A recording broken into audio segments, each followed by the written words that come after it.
Hello and welcome back to अपना college. This is the web development course और आज हम इस वीडियो में यार देखने वाले कुछ बहुत ही इंपॉर्टेंट एलिमेंट्स जैसे कि एंकर टैग और बहुत सारे मीडिया एलिमेंट्स। ठीक है, तो स्टार्ट करते हैं शानदार से वीडियो को। तो अब हम देखेंगे यार हाइपरलिंक। और हाइपरलिंक यार बहुत ही अमेजिंग चीज़ है और इसी की वजह से यार ये वेब है ना एक जाल बन पाया। तो जैसे अगर आप गूगल पर कोई सर्च करते हैं तो आपके पास यार बहुत सारे रिजल्ट्स आ जाते हैं और इन रिजल्ट्स पर अगर हम क्लिक करते हैं तो एक नई वेबसाइट खुल जाती है। अब इसमें यार जिस चीज़ पे आपने क्लिक किया है उसी को हम हाइपरलिंक कहते हैं।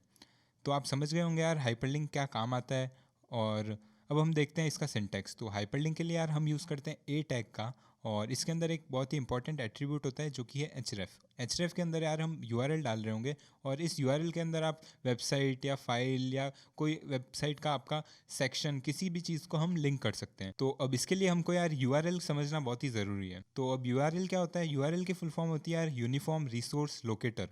और ये पूरे वेब में कोई भी चीज़ की लोकेशन हमें देनी हो तो हम यूआरएल का यूज़ करते हैं और ये यार आपके घर के एड्रेस की तरह यूनिक होता है।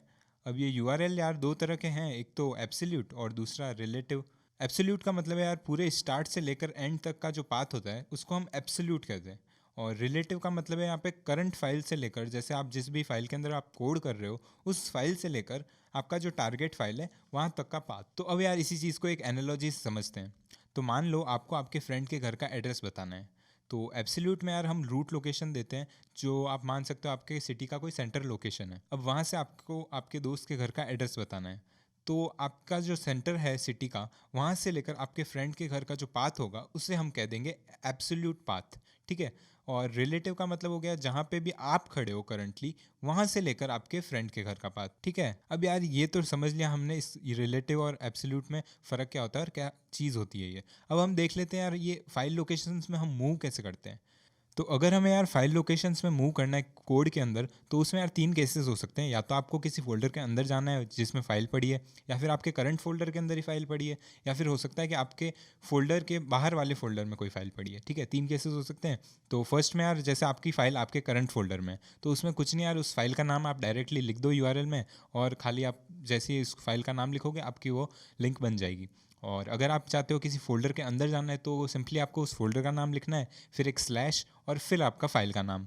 और सिमिलरली अगर आपको बाहर वाले फोल्डर को एक्सेस करना है तो आप यूज़ करोगे dot dot slash. Dot dot slash लिखने से क्या होता है, हम अपने फोल्डर के बाहर वाली जो भी चीज़ें हैं उनको एक्सेस कर सकते हैं। फिर आप स्लैश लगा के अपने फोल्डर का नाम लिख दोगे या कोई भी फाइल अगर आपको यूज़ करनी है तो उस फाइल का नाम लिख सकते हो। ठीक है, तो चलो यार अब इसी चीज़ को हम कोड करके देखते हैं। तो यहाँ पे हमने VS कोड खोल दिया है। अब सबसे पहले हम क्या करते हैं, एक लाइन दे देते हैं। ठीक है, लाइन देने के बाद में हम खोलेंगे ए टैग।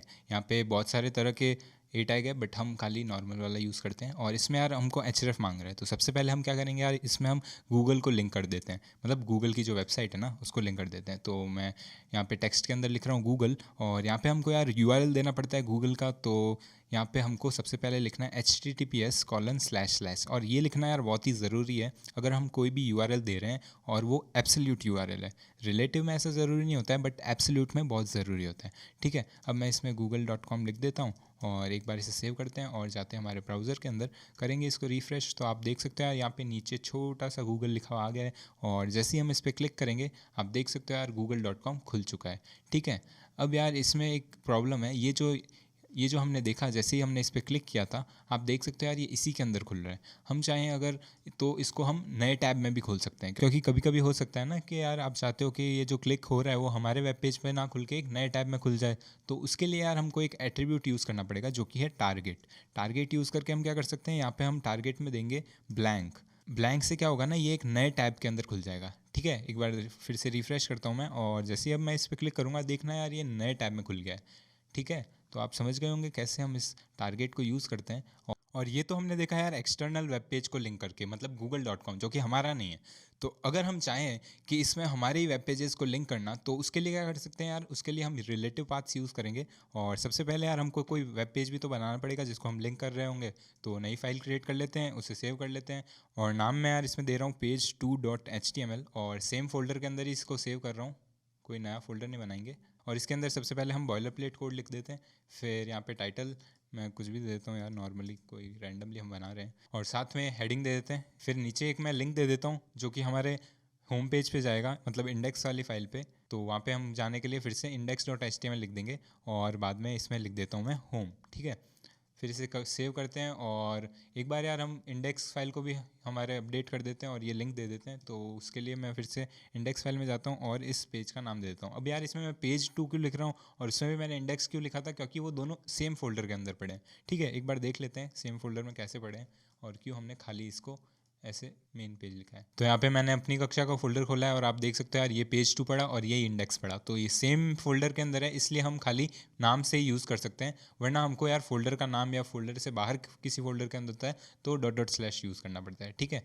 अब इसे एक बार फिर से बड़ा कर देता हूँ मैं और सेव करते हैं और जाते हैं हमारे मेन पेज के अंदर, मतलब जो आउटपुट है हमारा वो देख लेते हैं। तो अगर हम अभी देखें तो इसमें आउटपुट नहीं आ रहा है, क्यों? क्योंकि हमने यार यहाँ पे टेक्स्ट नहीं दिया है। तो टेक्स्ट दे देते हैं और लिख देते हैं पेज 2, ठीक है। सेव करते हैं और अब देखते हैं तो आप देख सकते हो यार यहाँ पे हमारा पेज 2 का URL आ गया है, मतलब लिंक आ गया है। तो इस पर मैं क्लिक कर देता हूँ और आप देख सकते हो यार हमारा दूसरा पेज जो है वो भी खुल चुका है। अब इस पर क्लिक करेंगे तो वापस होम पेज पे आ जाएंगे और इस पर क्लिक कर रहे हैं तो वापस पेज 2 पे। तो आप समझ गए होंगे यार कैसे हम नेविगेशन यूज़ करते हैं किसी भी वेब पेज में, मतलब आप अलग अलग पेजेस के अंदर नेविगेट करना चाहो तो भी आप कैसे लिंक दे सकते हो, ठीक है।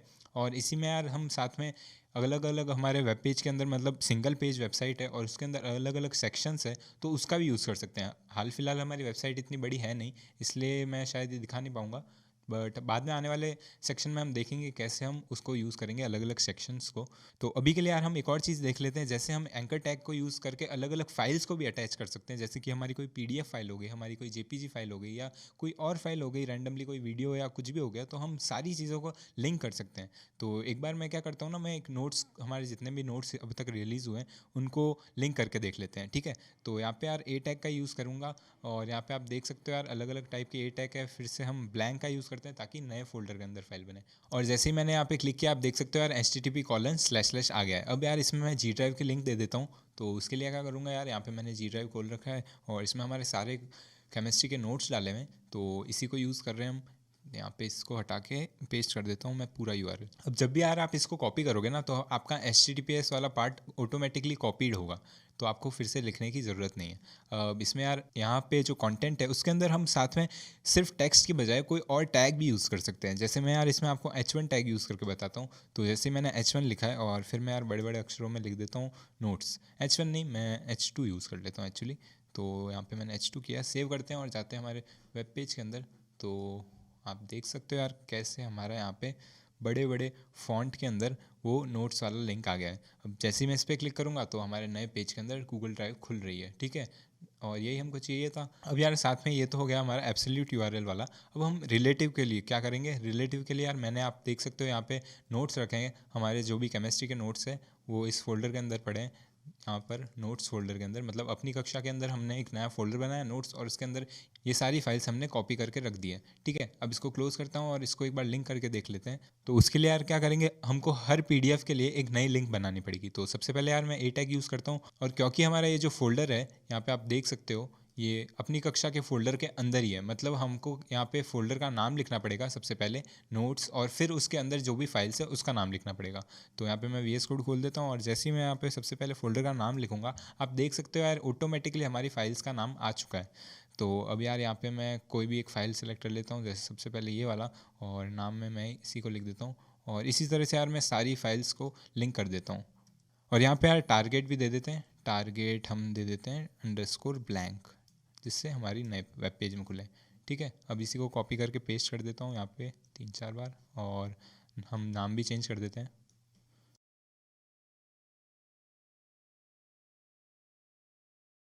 यहाँ पे मैंने सारे फाइल्स को लिंक कर दिया है। अब इसे सेव करते हैं और जाते हैं हमारे वेब ब्राउज़र के अंदर और करते हैं रिफ़्रेश। तो आप देख सकते हो यार यहाँ पे सारे हमारे नोट्स आ चुके हैं। अब यार इसके अंदर कोई गैप नहीं है, क्योंकि ये यार A टैग कुछ अलग टाइप का होता है, CSS इसकी थोड़ी अलग होती है, वो हम बाद में देखेंगे। हाल फिलहाल हम यहाँ पे यार ब्रेक्स दे देते हैं जिससे कि ये अलग अलग डिस्प्ले होने लग जाए, ठीक है। तो मैं यहाँ पे यार BR टैग का यूज़ कर रहा हूँ,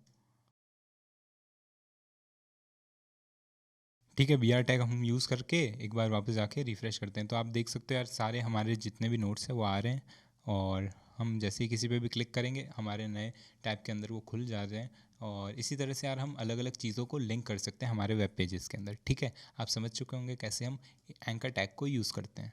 तो अब हम देखेंगे यार इमेज और इमेज के लिए हम क्या यूज़ करते हैं, IMG टैग का। और अगर आप इंस्टाग्राम चलाते हैं तो वहाँ पे जितनी भी इमेजेस ब्राउज़र के अंदर डिस्प्ले होती है वो सारी इमेजेस यार IMG टैग को यूज़ करके ही डिस्प्ले होती है। और इंस्टा चला ही रहे हो तो सबसे पहले जाइए और अपनी कक्षा को फॉलो कर दीजिए।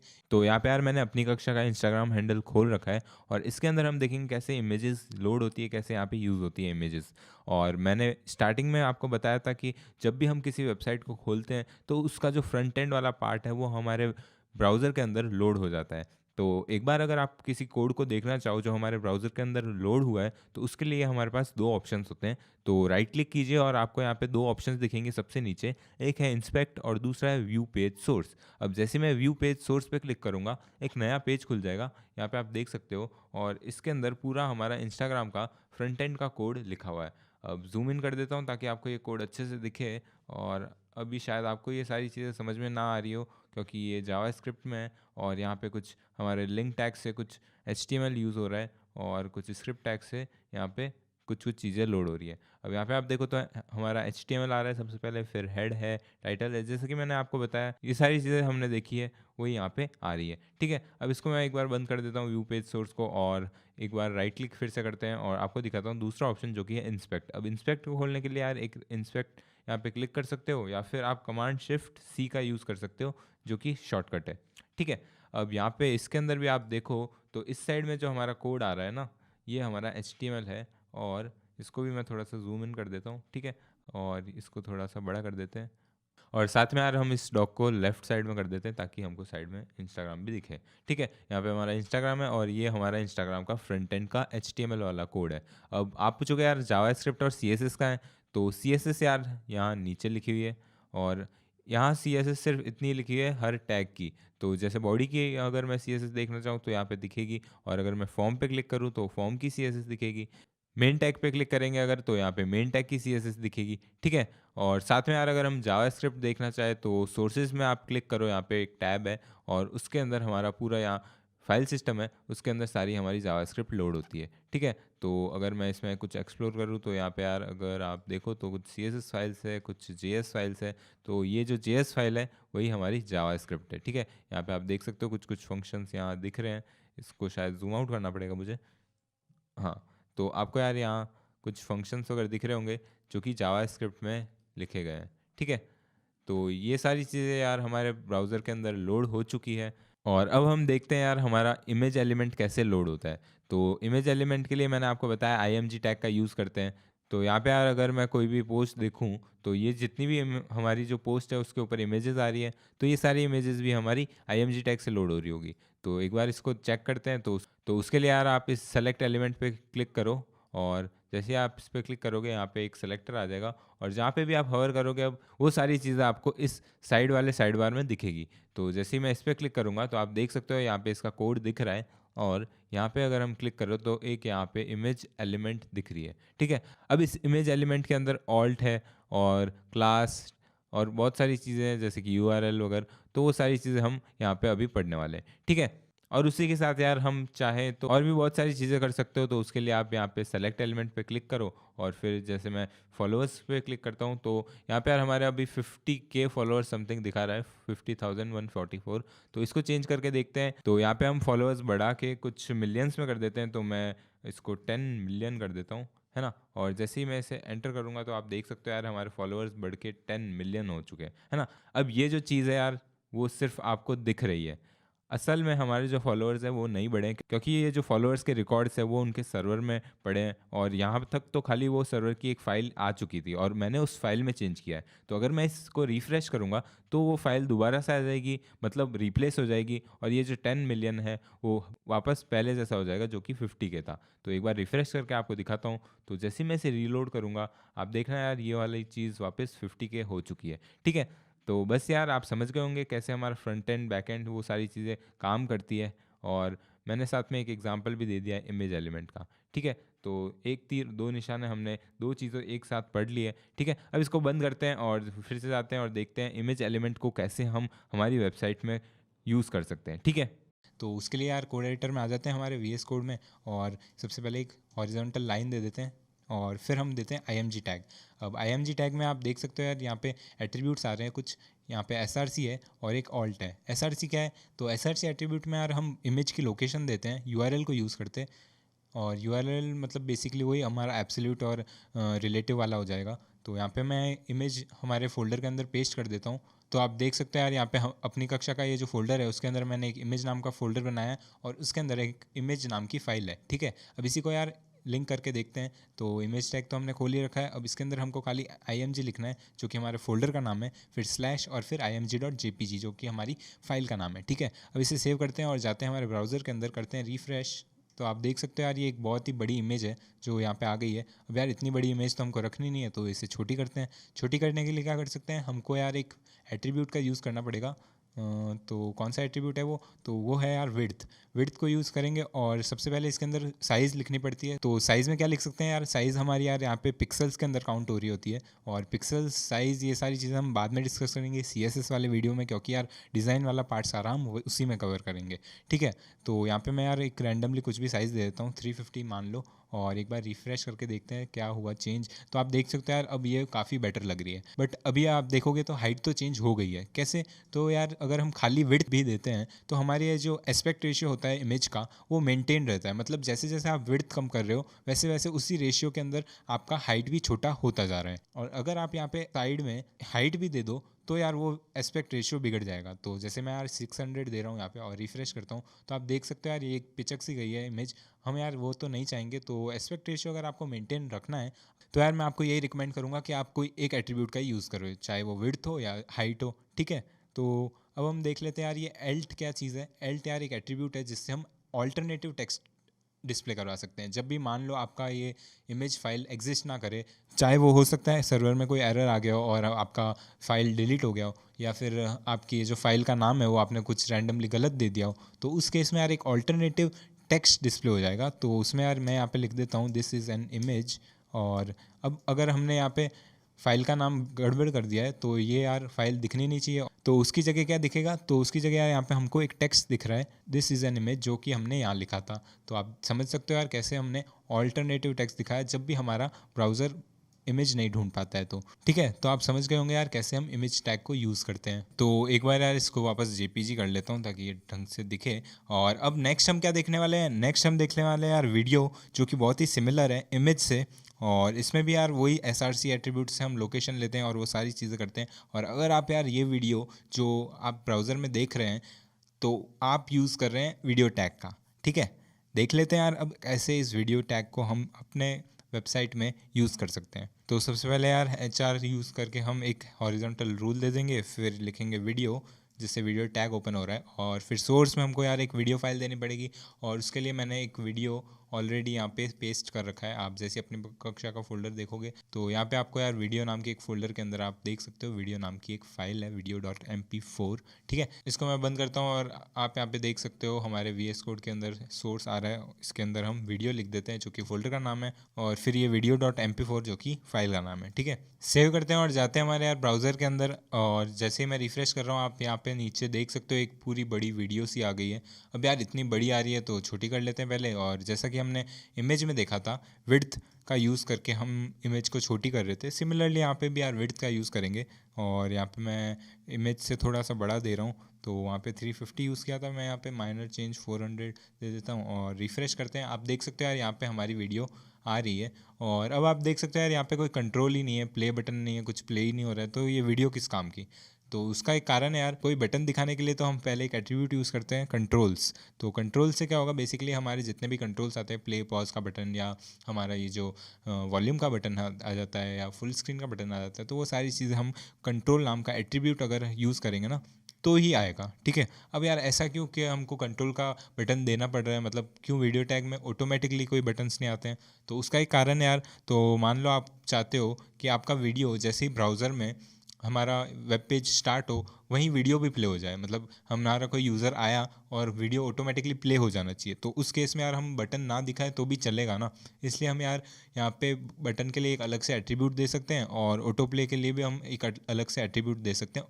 ऑटो प्ले यूज़ करके एक बार इसे सेव करते हैं और जाते हैं ब्राउज़र में। और अब मैं जैसे ही इसको रिफ्रेश करूँगा आप देखोगे यार कैसे ये ऑटोमेटिकली प्ले हो जाएगा और कोई बटन ही नहीं आएगा, हम पॉज कर ही नहीं सकते हैं। ठीक है, अब आप देख सकते हो यार यहाँ पे कोई बटन ही नहीं है, मैं इसको पॉज कर ही नहीं सकता हूँ।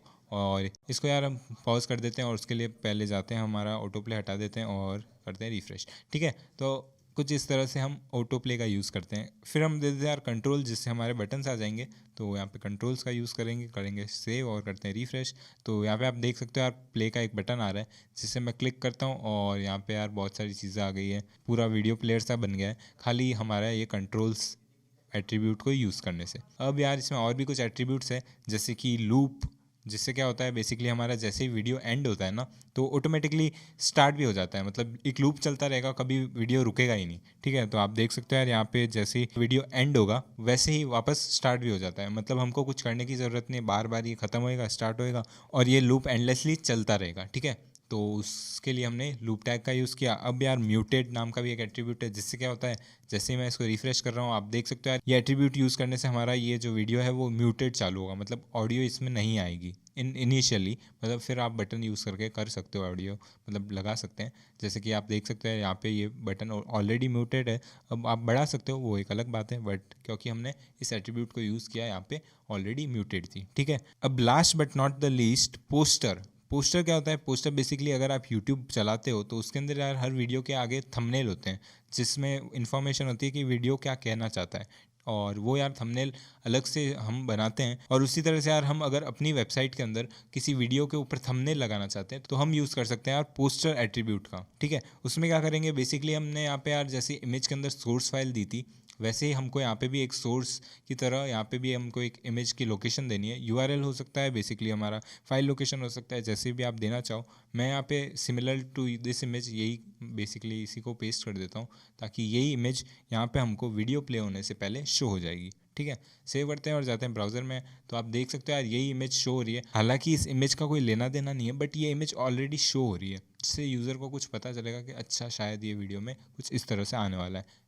ठीक है, तो नेक्स्ट हम देखेंगे यार आई फ्रेम टैग। आई फ्रेम टैग क्या होता है? तो इससे यार हम दूसरी वेबसाइट्स को अपनी वेबसाइट्स में डिस्प्ले करवा सकते हैं और इसी चीज़ को हम एम्बेडिंग कहते हैं। ठीक है, तो इसके लिए यार एक बहुत ही अच्छा एग्जांपल है। एक बार हम यूट्यूब की कोई वीडियो को एम्बेड करके देखते हैं, तो उसमें हम आई फ्रेम टैग का यूज़ करेंगे। तो एक बार यूट्यूब पे जाते हैं और ये हमारी वीडियो है जिसको हम अपने वेबसाइट में लिंक करके देखते हैं। तो कैसे कर सकते हैं? तो यहाँ पे शेयर का बटन है, उस पर क्लिक कीजिए और यहाँ पे एम्बेड आ रहा है, उस पर क्लिक करेंगे तो यहाँ पे आप देख सकते हो यार यहाँ पे यूट्यूब ने खुद ने हमको एक आई फ्रेम टैग प्रोवाइड किया है। कुछ नहीं करना है हमको, इसको सिर्फ कॉपी कर लेते हैं। यहाँ पे कुछ ऑप्शंस है, अगर आप चाहते हो तो इसको भी यूज़ कर सकते हो अपने आई फ्रेम टैग के अंदर। फिर इसे पेस्ट कर लेते हैं यहाँ पे और सेव करते हैं। फिर जाते हैं यार हमारे वेब पेज के अंदर और एक बार रिफ़्रेश कर लेते हैं। तो जैसे आप रिफ़्रेश करोगे तो आप देख सकते हो यार यहाँ पे हमारा वो जो वीडियो है वो आ चुका है और ये यहाँ पे प्ले हो रहा है। ठीक है ना, तो आप समझ गए होंगे कैसे हम आई फ्रेम टैग का यूज़ कर सकते हैं। अब हम इसमें क्लोजली देख लेते हैं कौन कौन से इसमें एट्रीब्यूट्स हैं जो कि यहाँ काम आ रहे हैं। तो सबसे पहले आप देख सकते हो यार विड्थ है, जिससे कि आप समझ ही गए होंगे हाइट और विड्थ प्रोवाइड होती है। और फिर आता है यार एसआरसी, और एसआरसी के अंदर आप देख सकते हो यार वो यूआरएल होगा जो कि हम एम्बेड करना चाहते हैं। फिर हमारा फ्रेम बॉर्डर, इससे कुछ नहीं होता है, इससे बेसिकली हमारा फ्रेम आ जाएगा। अगर इसको हम 1 करके देखें तो यहाँ पे हमारा फ्रेम आ जाता है एक हमारे कंटेंट के सराउंडिंग। ठीक है, फिर है यार कुछ अलाउ, और इसके अंदर कुछ एट्रीब्यूट्स है जो कि अलग अलग ऑप्शंस को अलाउ कर देंगे। फिर अलाउ फुल स्क्रीन है जिससे हम यहाँ पे फुल स्क्रीन का बटन देख सकते हैं। बस ये सारी चीज़ें होती है आई फ्रेम के अंदर। अब हम यार एक और एग्जांपल ले लेते हैं। तो मैं यहाँ पे आई फ्रेम टैग का यूज़ करूँगा और इसके अंदर हम कुछ नहीं, इस बार अपनी कक्षा की वेबसाइट को लिंक करके देखते हैं। तो यहाँ पे हम यार अपनी कक्षा की वेबसाइट का लिंक डाल देते हैं, इसे सेव करते हैं और जाते हैं ब्राउज़र में, फिर करते हैं रिफ़्रेश। तो आप देख सकते हैं यार यहाँ पे एक छोटी सी वेबसाइट खुल गई है अपनी कक्षा की। अब इसकी विड्थ बढ़ा देते हैं जिससे कि यार ये पूरी अच्छे से दिखने लगेगी। तो यहाँ पे मैं फिर से 560 दे देता हूँ। तो यहाँ पे आप देख सकते हो यार यहाँ पे अच्छे से वेबसाइट खुल चुकी है अपनी कक्षा की। अभी भी छोटी लग रही है तो हम हाइट भी दे देंगे। तो हाइट यहाँ पे हम दे सकते हैं 600। ठीक है, एक बार से सेव करते हैं और रिफ़्रेश करते हैं तो आप देख सकते हो फिर से हमारी वेबसाइट बहुत ही अच्छे से दिख रही है। ठीक है, तो कुछ इस तरह से यार हम आई फ्रेम टैग का यूज़ करते हैं। तो अब हम देखेंगे यार टेबल, और टेबल का यूज़ कहाँ आता है। तो टेबल यार हर जगह यूज़ आती है। जैसे कि मान लो आपका क्लास का कोई टाइम टेबल हो, तो यार वो भी आजकल कोरोना काल चल रहा है तो क्लासेस ऑनलाइन है, तो हमारा टाइम टेबल, रिजल्ट, ये सारी चीज़ें किसी वेबसाइट पे दिखती है ना। उसके लिए हम यार HTML में टेबल का यूज़ करते हैं। तो टेबल होती कैसी है, तो टेबल यार बेसिकली कुछ सेल्स से बनी होती है और इसके अंदर कुछ रो होती है और कुछ कॉलम्स होते हैं, है ना। रोज क्या होता है, रोज बेसिकली हमारी ये जो वर्टिकल स्ट्रिप है सेल्स की, उसे हम रो कहते हैं।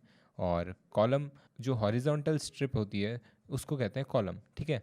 अब देखते हैं यार HTML के अंदर कैसे टेबल को यूज़ किया जाता है। तो सबसे पहले यार हम HTML के अंदर टेबल के लिए यूज़ करेंगे टेबल टैग का, और फिर उसके अंदर हर रो के लिए हम TR टैग यूज़ करते हैं जो कि रिप्रेजेंट करता है टेबल रो को, ठीक है। फिर उसके अंदर हम लिखते हैं टेबल का डेटा, मतलब उस सेल का डेटा जो कि हम उस रो के अंदर बनाना चाहते हैं। तो TD टैग खोलेंगे और उसके अंदर टेबल का डेटा लिखेंगे, है ना। फिर उसी के बाद में आता है TH टैग। TH टैग क्या होता है, तो TH टैग बेसिकली हमारा हेडिंग के लिए यूज़ आता है। और जब भी हमें कोई हेडिंग बनानी हो, जैसे कि मान लो आप कोई सिटी के नाम लिख रहे हो, तो सबसे ऊपर लिखोगे सिटी और फिर उसके नीचे लिखोगे सिटी के जो भी नाम है ना। तो उस सिटी को जो आप है वो थोड़ा हाईलाइटेड में दिखाओगे ताकि लोगों को पता चले कि हाँ यार ये सिटीज़ है ना। तो उसके लिए हम यूज़ करते हैं TH टैग का, जिससे पता चलता है कि ये हेडिंग है, ठीक है। फिर आते हैं यार इसके अंदर एट्रीब्यूट्स। तो TR के अंदर कुछ एट्रीब्यूट्स होते हैं जैसे कि रो स्पैन और कॉल स्पैन, है ना। तो रो स्पैन का मतलब क्या होता है, तो जैसे कि मान लो आप एक टेबल बना रहे हो, उसके अंदर आपने 3 कॉलम्स लिखे हैं, मंथ, सेविंग और सेविंग फॉर हॉलीडे, ठीक है। अब इसके अंदर आपको सारे मंथ्स लिखने हैं, फिर उन मंथ्स की सेविंग लिखनी है। लेकिन सेविंग फॉर हॉलीडे वाला जो आपका कॉलम है ना, उसमें आप चाहते हो कि सारे मंथ्स का इंक्लूडेड आपका एक कुछ सेविंग रखी है आपने हॉलीडे के लिए। तो इसमें आप क्या करोगे, आपने जो मंथ्स है वो लिख दिए, जनवरी, फरवरी, फिर आपने उस मंथ की सेविंग लिख दी, जैसे कि मान लो 100 रुपीज़, 80 रुपीज़।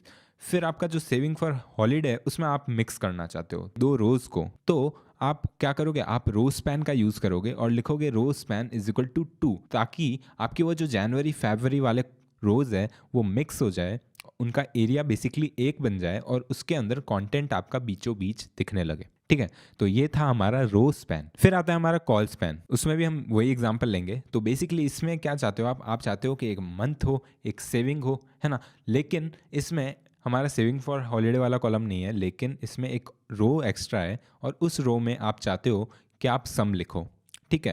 अब आपने मंथ लिख दिए, फिर आपने उसकी सेविंग लिख दी। अब लेकिन जो सम वाला है वो आप उसको पूरे टेबल के अंदर एक ही कॉलम में दिखाना चाहते हो। आप नहीं चाहते हो कि एक कॉलम आपका मंथ का हो, एक कॉलम आपका सेविंग का हो और उसमें अलग अलग सेल्स हो। एक ही सेल में आपका पूरा डेटा आना चाहिए। तो उस केस में आप दोनों कॉलम को जोड़ दोगे, है ना। और उसके लिए हम यूज़ करेंगे col span is equal to 2, क्योंकि इसमें आपका 2 कॉलम्स बने हुए हैं, ठीक है। फिर वो जुड़ जाएंगे और आप जो भी डेटा लिखोगे, जैसे कि आपने सम लिखा, तो उस सम को आप वहाँ पे लिख सकते हो, sum is equal to saving हमारी 100 और 80 है तो 180, ओके।